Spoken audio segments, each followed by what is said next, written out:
தமிழ்நாடு முஸ்லீம் முன்னேற்ற கழகம் மனிதநேய மக்கள் கட்சியினுடைய மாணவர் அமைப்பாக கருதப்படுகின்ற சமூக நீதி மாணவர் இயக்கத்தினுடைய உரிய சகோதரர்களை இந்த நிகழ்ச்சியிலே தலைமை பொறுப்பேற்றிருக்கின்ற உள் மாவட்ட செயலர் உள்ளிட்ட அனைத்து சகோதரர்களை மண்டல செயலாளர்களை இளைஞர்கள் செயலாளர் அன்சாரி அவர்களால் உள்ளிட்ட கழகத்தினுடைய கட்சியினுடைய பல்வேறு கட்ட சகோதரர்கள் நமக்குரிய சகோதரர்களை நாம் தமிழ்நாடு முஸ்லீம் முன்னேற்ற கழகத்தினுடைய 31வது ஆண்டு விழாவை நோக்கி அடியெடுத்து வைக்கின்றது. 30 ஆண்டு காலமாக நம்முடைய பணிகளை முடித்துவிட்டு 31வது ஆண்டு விழாவை கொண்டாடி கொண்டிருக்கின்றோம். தாம்பரத்திலே நாம் கொண்டாடினோம். தமிழ்நாடு முழுவதும் கொண்டாடப்பட்டு வருகின்றது. வருகின்ற 10ஆம் தேதி ராஜா அண்ணாமலை மன்றத்தில் முதல் தமுமுகவுடைய 31வது ஆண்டு விழாவை முன்னிட்டு தலைவர் பேராசிரியருடைய தலைமையில் 5 செயல்பாட்டாளர்களுக்கு விருது வழங்கக்கூடிய ஒரு நிகழ்ச்சியும் நடைபெற இருக்கிறது. உங்களுடைய வயது சில பேருக்கு அதிகபட்சம் ஒரு 23 இருக்கலாம், 25 இருக்கலாம். ஆனால் தமுமுகவுடைய வயது 31. 30 ஆண்டு காலம் முடித்து 31 ஆண்டு காலம். இப்ப 30 ஆண்டு காலமாக நாம் விழா எடுத்து நிகழ்ச்சி நடத்தி கொண்டிருக்கும் போது சில சகோதரர்களும் சில தோழர்களும் சொல்கின்றார்கள், தமுமுக இந்த சமூகத்துக்கு என்ன செய்துவிட்டது? தமுமுக என்ற இந்த இயக்கம் ஏதோ 10 ஆண்டுகளுக்கு முன்பாக, 15 ஆண்டுகளுக்கு முன்பாக, 5 ஆண்டுகளுக்கு முன்பாக துவங்கப்பட்டதுதானே. இந்த தமுமுக இந்த சமூகத்துக்கு என்ன நன்மை என்று சில மாணவர்களும் இளைஞர்களும் சில முகநூலுடைய பக்கம் வரக்கூடியவர்களும் சொல்லிக் கொண்டிருக்கின்றனர். உங்களுடைய சமூக செயல்பாட்டாளரை பற்றி நம்முடைய மண்டல செயலாளர் ஆசிக் அவர்கள், அன்சாரி அவர்கள்லாம் சொல்லியிருக்கிறார். உங்களுக்கு ஞாபகம் ஊட்டுவதற்காக எப்படி அதிகாலையில் நாம் சுபு தொழுக்கும் போது அல்ஹம்துலில்லாஹி ரப்பில் ஆலமீன் என்ற அந்த சூறாவை ஓதுவோமோ, பிறகு 2வது ரக்காத்திலும் அதை தான் ஓதுகின்றோமோ, பிறகு லொஹருக்கும் அதை தான் ஓதுகின்றோம், பிறகு அசருக்கும் அதை தான் ஓதுகின்றோம், மக்ரிபுக்கும் தான் ஓதுகின்றோம், இஷாவுக்கும் அதை தான் ஓதுகின்றோம். குதிரையான தொழுகையிலையும் நபிலான தொழுகையிலையும் அதைத்தான் நாம் ஓதுகின்றோம். தொழுகை என்று சொன்னால் அல்ஹம்துலில்லாஹி ரப்பில் ஆலமீன் சூறா இல்லாமல் இல்லை. அதை ஏன் தினந்தோறும் ஓதச் சொல்லுகின்றான் இறைவன் என்று சொன்னால் நினைவூட்டுவதற்காக பல அத்தாட்சிகள் அந்த அத்தியாயத்தில் இருப்பதன் காரணத்தினால் அதை தினந்தோறும் நாம் ஓதி வருகின்றோம். ஒவ்வொரு முஸ்லிம்களுக்கும் அந்த அத்தியாயம் தெரியும். அதே போலதான் தமுமுக அதே போல இல்லை. தமுமுகவுடைய வரலாறுகளை நினைவூட்டுவதற்காக நாம் நின்று கொண்டிருக்கின்றோம். இளைய தலைமுறைக்கு, இளைஞர்களுக்கும், மாணவர்களுக்கும், மாணவிகளுக்கும், தாய்மார்களுக்கும் இந்த செய்தி போய் சேர வேண்டும். நம்முடைய விமர்சனம் செய்யக்கூடியவர்கள் கூட தமுமுகவை பற்றி சிந்திக்க வேண்டும் என்பதற்காக இந்த செய்தி சொல்கின்றோம். அன்புக்குரிய மாணவர்களை, இந்த நாட்டில் ஆட்சி கட்டில் அமர்ந்திருக்கின்ற மோடி அரசாங்கம் எதை சொல்லி ஆட்சி கட்டில் அமர்ந்தார்கள் என்று சொன்னால், பாபர் பள்ளிவாசல் அதுக்கு அடியில் தான் ராமர் பிறந்தார் என்று ஒரு செய்தியை சொன்னார்கள். வடநாட்டில் பூஜை அறைக்குள் மோடி படம் இருப்பதாக நம்முடைய அன்சாரி சொன்னார்கள். இதுதான் யதார்த்தமான உண்மை. அப்படி இருக்கும் பொழுது பாபர் பள்ளிவாசலுடைய மையமாக வைத்துதான் இன்றைக்கு முஸ்லிம்களுக்கு மத்தியிலையும் இந்துக்கள் மத்தியிலையும் ஒரு வெறுப்பு பிரச்சாரத்தை ஏற்படுத்தி ஒவ்வொரு காலகட்டத்திலும் மக்கள் இயக்கத்தை நடத்தி மிகப்பெரிய ஒரு ஆட்சி கட்டில் அமர்ந்திருக்கிறார்கள். பாபர் பள்ளிவாசலுடைய சிலை வைத்ததிலிருந்து முடியும் தருவாயில் வரைக்கும் எல்லாமே செயல்பாட்டாளர்கள் மக்கள் இயக்கமாக நடத்தி வெற்றி பெற்றிருக்கின்றார்கள். ஆனால் 1992 தான் பாபர் மசூதி இடிக்கப்பட்டது வரலாறு. அதுக்கு முன்பாக பல யுக்திகளை கையாண்டு பல பிரிவினைகளை ஏற்படுத்தி பாபர் மசூதி இடித்தார்கள். 92 இடிக்கப்படுகிறது. இடித்த உடனே அங்கேயும் இங்கேயும் அங்கே வடநாட்டில் அங்கே இங்கேயும் வன்முறை நடைபெறுகிறது. பாபர் பள்ளிவாசல் இடிக்கப்பட்டு விட்டது என்கிற கோபத்தை வெளிக்காட்டுவதற்காக அங்கொன்றும் இங்கொன்றும் கல்லெறி சம்பவம் நடைபெறுகிறது. தமிழ்நாட்டில் கூட மேலப்பாளையம், மதுரை, சில ஊர்களில் கல்லெறி ஏற்பட்டது. அது மூலியமாக முஸ்லிம் இளைஞர்கள் கைது செய்யப்பட்டார்கள். 92, 93 அமைதியாக இருக்கிறது, 94 அமைதியாக இருக்கிறது. அப்புறம் பாபர் மசூதி இடிச்சது யாரிடத்தில் போய் சொல்வது? பாபர் மசூதி இடித்து விட்டார்கள். அதன் மூலமாக ஒரு மக்கள் இயக்கத்தை நடத்தி கொண்டு வருகிறார்கள். இது மூலியமாக RSS பின்புலமாக கொண்ட அமைப்புகள் செயல்பட்டுக் கொண்டே இருக்கிறது. பிஜேபி, சங்கு பரிவார் கும்பல்களால் இயங்கிக் கொண்டிருக்கிறது. செய்தி எப்படி சொல்வது என்று ஆய்வு செய்யும் போதுதான் பாபர் பள்ளிவாசலுடைய மையமாக வைத்து பாபர் பள்ளிவாசல் இடத்தை முஸ்லீமிடம் ஒப்படைக்க வேண்டும், முஸ்லிம்களுக்கு தனி இடஒதுக்கீடு மத்தியிலையும் மாநிலத்திலையும் வழங்கப்பட வேண்டும் கோரிக்கையோடு இடஒதுக்கீடு வழங்கப்பட வேண்டும். இன்னொரு கோஷத்தை வைத்தோம், இருக்கும் உரிமையை பாதுகாப்பது, இழந்த உரிமையை மீட்பது என்கிற கோஷத்தோடு தமிழ்நாடு முழுவதும் அமைப்புகள் நடத்தப்படுகின்றது. தமுமுக அந்த அமைப்பு நடத்தப்படும் போது இடஒதுக்கீடு என்று சொன்னால் ஏதோ நமக்கெல்லாம் தனியாக வீடு கட்டுவதற்கு இடம் தருகிறாரோ என்ற ஒரு நினைப்பு சில மக்கள் மத்தியில் ஏற்பட்டது. அதெல்லாம் மாற்றிய அமைப்பு தான் தமுமுக. பாபர் பள்ளிவாசலுக்காக தமிழ்நாடு முழுவதும் கடைகளை அடையுங்கள். 95ஆம் ஆண்டு பாபர் பள்ளிவாசலுக்காக கடைகளை நீங்கள் அடையுங்கள், இருந்த இடத்தை எங்களை ஒப்படைக்கணும்னு சொல்லி கோரிக்கையோட கடைகளை அடைத்து விட்டு ஆழ்நூறு மாலைக்கு நாம் முற்றுகையிடுகிறோம். தமிழ்நாடு முழுவதும் முஸ்லிம்கள் அதிகமாக வசிக்கக்கூடிய இளையாங்குடி, மேலப்பாளையம், காயல்பட்டினம் இப்படி போன்ற இடங்களில் கடைகள் அடைக்கப்பட்டு எதிர்ப்பை தெரிவித்தார்கள்.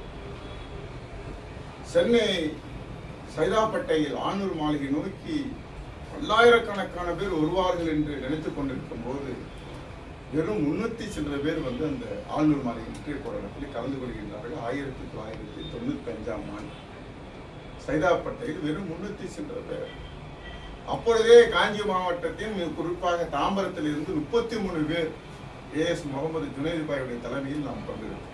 33 பேர், 300 சில பேர்ல 33 பேர், 3000 சில்லறை பேர் கைது செய்யப்பட்டு பிறகு மாலையில் விடுதலை செய்யப்படுகிறது.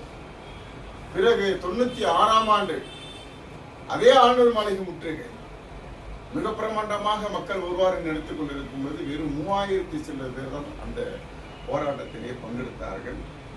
வெள்ளிக்கிழமை கைது செய்யப்பட்டோம். கைது செய்யப்பட்டு கொட்டும் கடுமையான மழை, கொட்டும் மலையில் அங்கிருக்கக்கூடிய நந்தன கல்லூரியில் தொழுகை வைக்கப்படுகிறது. உங்களை மாதிரி இளைஞர்களும் மாணவர்களும் மட்டுமே பங்கெடுத்த மிக பிரமாண்டமான ஒரு போராட்டம். வயதானவர்கள் தேட வேண்டும். அப்ப புலங்குடி அனிபாக்கா கூட, தலைவர் பேராசிரியர் கூட, ஐதர் அலி கூட, அலாவுதீன் கூட, SM பாக்கர் கூட, விஜய் கூட எல்லாம் இளமையானவர்கள் தான். யாரும் வயதானவர்கள் இல்லை, எல்லாம் இளமையானவர்கள். கடுமையான அந்த நெருக்கடியில் 96ஆம் ஆண்டு நந்தன கல்லூரியில் அந்த போராட்டம் முடிவடைகிறது. பிறகு மாலையிலே விடுதலை செய்யப்படுகிறது. பிறகு 1997ஆம் ஆண்டு கோவையில் ஒரு மோசமான சம்பவம் நடைபெறுகிறது. அதை ஒட்டி சங்குபுர கும்பல்களும் சில சங்கிகள், காவல்துறை சார்ந்தவர்களும் முஸ்லிம்களுடைய வீடுகள், உடைமைகள் எல்லாம் அடித்து நொறுக்கப்பட்டு 1000 கோடி ரூபாய் சொத்துகள் அளிக்கப்பட்டு 19 இஸ்லாமியர்கள் படுகொலை செய்யப்படுகின்றனர். அந்த நேரத்தில் நம்முடைய தலைமை இரட்டை கோரிக்கை மாநாடு அறிவித்திருக்கிறது. முஸ்லிம்களுக்கு இடஒதுக்கீடு வழங்கப்பட வேண்டும், பாபர் பள்ளிவாசல் இடத்தை முஸ்லிம்களிடம் ஒப்படைக்க வேண்டும். இந்த இடஒதுக்கீடுக்காக நடத்தப்பட்ட மிக பிரமாண்டமான கோரிக்கை மாநாடு தமிழ்நாடு முழுவதும் இப்ப இருக்கக்கூடிய டிஜிட்டல் பேனர் போல் கிடையாது. கைகளால் துணியால் எழுதப்பட்ட பேனர். ஒவ்வொரு சகோதரனும் ஒரு கலைக்குழு வைத்திருப்பார். அந்த கலையை கற்றுக்கணும். பாபர் பள்ளிவாசலை போட்டு, இடஒதுக்கீடு போட்டு, படம் போட்டு, தாமுக கொடி போட்டு, கையால் எழுதப்படுகின்ற விளம்பர பலகை கோயம்புத்தூர் முழுவதும் இருக்கிறது, மேலப்பாளையம் முழுவதும் இருக்கிறது, தாம்பரத்திலும் நம்ம வச்சோம். பிரம்மாண்டமா சென்னை தமிழ்நாடு முழுவதும் இருக்கு.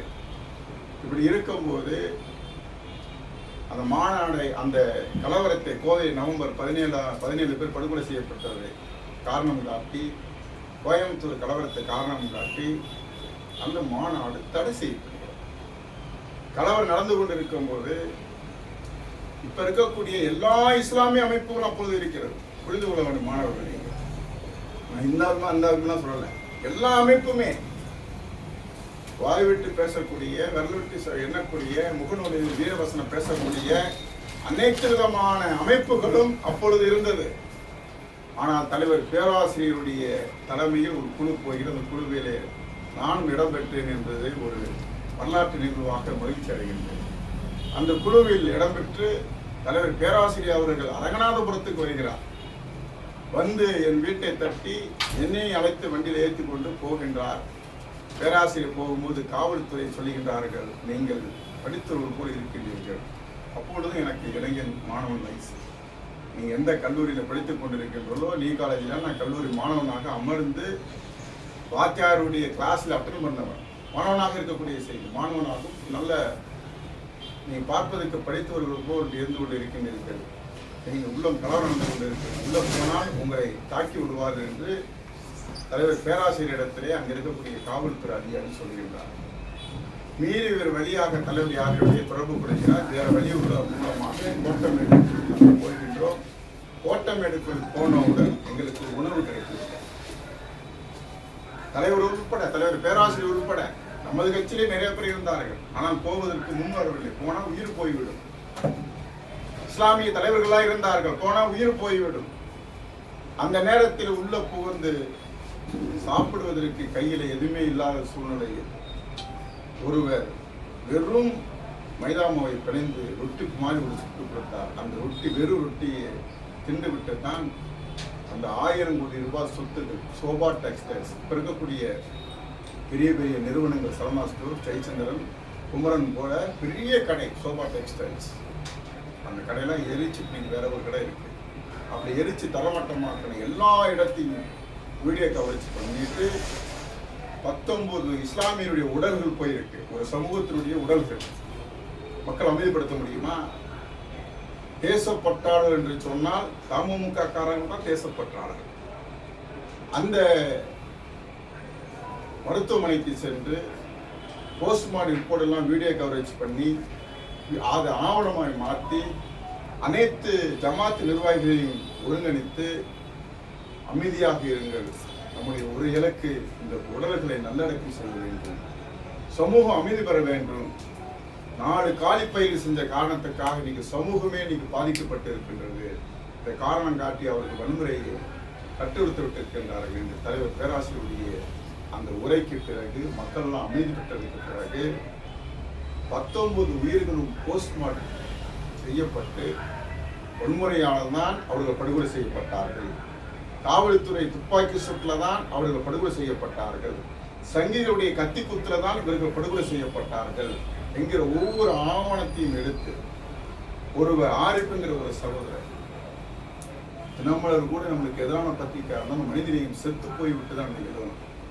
ஆரிப்புங்கிற சகோதரர் காவல்துறையுடைய பெட்ரோலை எடுத்து குடிச்சு அவர் மேல ஊற்றி கொடுத்தக்கூடிய காட்சியை இன்றைக்கு நம்முடைய முகநூல் பக்கம் இல்லாமல் இருக்கலாம். அன்றைக்கு இருந்த தினமலர் போன்ற நம்மளுக்கு எதிராக போடக்கூடிய தினமலர் கூட நம்மளுக்கு நடுநிலையா போகக்கூடிய நக்கீரன் உட்பட எல்லா பத்திரிகையும் போட்டார். ஆரிப்புங்கிற சகோதரன் உட்கார்ந்த மணிக்கு எரித்து கொலை செய்யப்பட்டார். அவரெல்லாம் எடுத்து நல்லடக்கம் செய்யப்பட்டு 19 உடல்களை இறுதி ஊர்வலமாக சென்று அமைதியாக நடத்தி அதை சரி செய்தது யாரு என்று சொன்னால் தமுமுக. அப்படிப்பட்ட சம்பவத்தை நீங்க பார்த்துருக்க முடியுமா? ஒருவர் ஒரு சிலைக்கு செருப்பு மாலை போட்டாவே மறியல் செய்யக்கூடிய நாட்டில் வாழ்ந்து கொண்டிருக்கின்றோம். ஒரு சிலைக்கு அசிங்கப்படுத்தி விட்டார், மானபங்கப்படுத்தி விட்டார் என்று சொன்ன ஒரே காரணத்துக்காக அந்த சமூகம் கொந்தளிக்கிறது. ஐஎஸ் ஆபீசரா இருக்கலாம், கடனிலையில் இருக்கக்கூடிய ஊழியராக இருக்கலாம். ஆனால் இது வன்மையாக கண்டிக்கத்தக்கதுன்னு சொல்றான். ஆனா 19 இஸ்லாமியரை பறிகொடுத்து அந்த மக்களை அமைதிப்படுத்தி நல்லடக்கம் செய்து பிறகு சென்னைக்கு வருகிறோம். போராட்டம் வெடிக்கின்றது. தமிழ்நாடு முழுவதும் மக்கள் கொந்தளிக்கின்றார்கள். கொந்தளிப்பை பார்த்து மாநாடும் தடை செய்யப்பட்டு விட்டது. 19 இஸ்லாமியர்களும் படுகொலை செய்யப்பட்டு விட்டார்கள். கோயம்புத்தூர் இஸ்லாமிய சொத்துக்களும் சூறையாடப்பட்டு விட்டது. டிசம்பர் 6 போராட்டம். 1997ஆம் ஆண்டு நவம்பரில் கலவரம், டிசம்பரிலே போராட்டம். போராட்டத்தை விடவே கிடையாது. போராட்டத்தை நடத்துறோம். ஏறத்தாழ 17,000க்கு மேற்பட்டோர். ஒரு காக்கா குருவி கூட உள்ள வர முடியாது சொன்னான் காவல்துறை. மார்வேஷத்தில் வந்தார் எஸ்.எம். பாக்கடவர். கிட்டத்தட்ட 14,000. எந்த வரைக்கும் பரமபஜார் எப்போ ஆரம்பிக்குதோ அது முடிவு வரைக்கும். இப்போ பரமபஜார் ஆரம்பிக்கிறோம்ல, பரமபஜார் அப்படியே தான் இருக்கு. டெவலப்லாம் ஆகல. அந்த இந்தியன் பேங்க் வாசல்ல இருந்து நம்ம ஆபீஸ் துறைமுகம் இருக்கு இல்லையா, போலீஸ் ஸ்டேஷன், நம்ம ரொம்ப ஏர் குழம்பைக்கு அது வரைக்கும் மக்கள் கூட்டம் பயங்கரமா இருக்கு. எல்லா தமிழ்நாட்டில் குக்கிராமத்திலிருந்து மக்கள் வெளியே வந்துட்டாங்க. காவல்துறை கைது செய்து கொண்டு போய் வைக்கிறதுக்கு இடம் கிடையாது. எங்க வைப்பீங்க? வச்சுட்டாங்க. வச்சவனும் சுத்துறான், சுத்திக்கிட்டே இருக்கிறான். லாஸ்ட்ல அந்த காவல்துறை அதிகாரி ராஜகோபால் நினைக்கிறேன், அந்த காவல்துறை அதிகாரி வந்து நம்முடைய தமுமுக நிர்வாகிகிட்ட நான் உங்களிடத்திலே மன்னிப்பு கேட்டுக்கொள்கின்றேன்.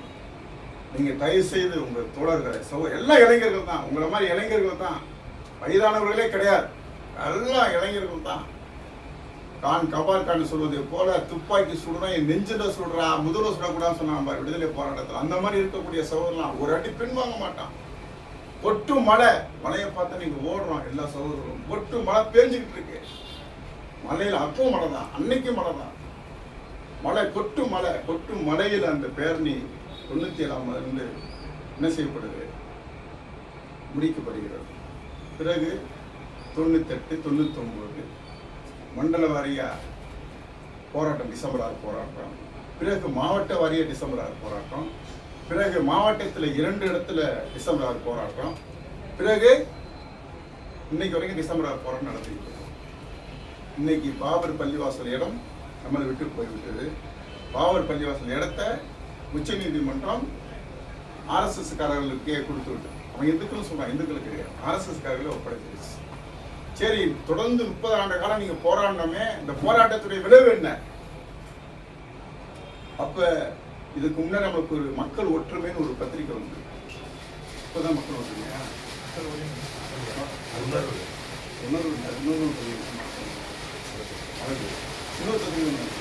ஒற்றுமை. இப்போ மக்கள் ஒற்றுமை ஒரு 15 நாளைக்கு ஒரு 15 நாளைக்கு ஒன்று தானே, 15 நாளைக்கு கொண்டு வந்து பின்ன உணர்வு வார வாரம் வந்து அதை நம்ம சொல்றோம். வருங்காலத்தில் தலைவர் பேராசிரியர் ஆர்டிக்கல் எழுதுறாரு, வருங்காலத்தில் சட்ட ஆணையத்தின் மூலியமாக, சட்ட ஆணையம் என்ன, நீதிமன்றம் மூலியமாக முஸ்லிமுடைய உரிமைகள் பறிக்கப்படும் சொல்றாரு. இன்னைக்கு பாபர் பள்ளிவாசலுடைய இடம் யாருக்கு போயிடுச்சு? ஆர்எஸ்எஸ் காண்ட போயிருச்சா? இப்போ ஆர்எஸ்எஸ் காரன் வந்து பாபர் பள்ளிவாசல் இடிச்சு யாரான்னு கேட்டால் யாரை சொல்லுவோம்? இப்போ யாரை சொல்லுவீங்க? உங்க வயசு என்ன? யாரா இருக்கா? சல்மானு, அத்வானி, உமா பாரதி, ஆர்எஸ்எஸ் உடைய நல்ல குழந்தைகள் சங்குபுர சொல்றோமா இல்லையா? நம்ம மட்டுமா பேசுறோம்? நம்ம மட்டும் பேசணுமா? முதல்ல நம்ம மட்டும் பேசணும். இப்ப யார் பேசுறா? வேல்முருகன் பேசுறார், திருமுருகன் காந்தி பேசுறார், திருமாவளவன் பேசுறார், வன்னியரசு பேசுறார், மணிமாறன் பேசுறார். எல்லாரும் பேச வச்சுட்டோமா இல்லையா? சுபவி பேசுறார், நானும் வேலூர், அவங்க சுபவி பேசுறேன். இப்படி எல்லாரும் பேச வச்சுட்டோமா இல்லையா? கூட்டணி கட்சி, தோல்மை கட்சி, எல்லா இயக்கமும் பாபர் மசூதி இடிச்சது தவறு. இந்தியாவுடைய இராணுவக்கு எதிரான ஒரு இடிப்பு சம்பவம். ஒரு பாபர் பள்ளிவாசல் மட்டும் இடிக்கப்படல, பல்லாயிரக்கணக்கான முஸ்லிம்கள் உயிர்கள் பறிகொடுக்கப்பட்டிருக்கின்றது. பல்லாயிரக்கணக்கான தடா சட்டத்தில் முஸ்லிம் இளைஞர்கள் கைது செய்யப்பட்டிருக்காங்க. 56,000 பேர் தடா சட்டத்தில் கைது செய்யப்பட்டிருக்கிறாங்க. செய்தியை இளைய தலைமை கொண்டு போய் சேர்த்தமைப்பது நம்ம தொடர்ச்சியா போராட்டம் நடத்தணும். இன்னைக்கு யாரா நீ எம்பிஆர் என்ஆர்சி கொண்டு வந்தா பாபர் மசூதி எவன் இடிச்சவனும் அதே ஆர்எஸ்எஸ் கும்பல். யாரா முத்தலாக் தடை சட்டத்தை கொண்டு வந்தா அதே பாபர் பள்ளிவாசல் இடிச்ச அதே தேச விரோத கும்பல். யாரா காஷ்மீரை 3ஆ பிரித்தா பாபர் பள்ளிவாசல் இடிச்சு அவன் தான். சங்கிகள் எல்லா தலைமுறைக்கு என்ன செஞ்சுட்டோம்? கொண்டு போய் சேர்த்துட்டோமா இல்லையா? மாட்டின் படுகொலை, பல பிரச்சனைகள் இருக்கு. இந்தியாவில் இருக்கக்கூடிய அனைத்து பிரச்சனைக்கு யார் காரணம்? பாபர் பள்ளிவாசல் பாமர் மக்களுக்கு, வடநாட்டில் இருக்கக்கூடிய பாமர் மக்களை வசப்படுத்தி இந்துக்கள் முஸ்லீம்கள் வெறுப்பு பிரச்சாரம் பண்ணி வெற்றி பெற்று விட்டார். அதை மாற்று கருத்தே கிடையாது. இன்னைக்கு அதே இந்து மக்கள் நம்ம ஓட்டே மத்துக்கிறான், நம்ம ஓட்டு போடுறதுக்கு போட விட மாட்டான்னு கோபம் அவங்களுக்கு வருது. அப்போ பாபர் மசூதிக்கு மையம் இறுதி ரொம்ப சிம்பிளா உங்களுக்கு சொல்லிட்டேன். உச்ச நீதிமன்றம் என்ன சொல்றாங்க, இந்த இடம் கோயிலை இடித்து விட்டு பாபர் பள்ளிவாசல் கட்டப்படல, பாபர் பள்ளிவாசலாகத்தான் இருந்தது. யார் சொல்றான்? உச்ச நீதிமன்றம் சொல்றாங்க இல்லையா? நீ போராளி என்ன சொல்லியிருப்பானா? வீட்டுல உட்கார்ந்து இருந்தா சொல்லியிருப்பானா? வீட்டுல இருந்தா சொல்லியிருப்பானா? சொல்லியிருக்க மாட்டான். இத்தனை லட்சம் மக்களுக்கு போய் சேர்ந்துருக்குமா? சரி, பாபர் பள்ளிவாசல் தாம்பரத்தை மட்டுமா நடத்தணும்? தமிழ்நாட்டில் மட்டுமா நடத்தணும்? டெல்லியில போய் நடத்தணும்.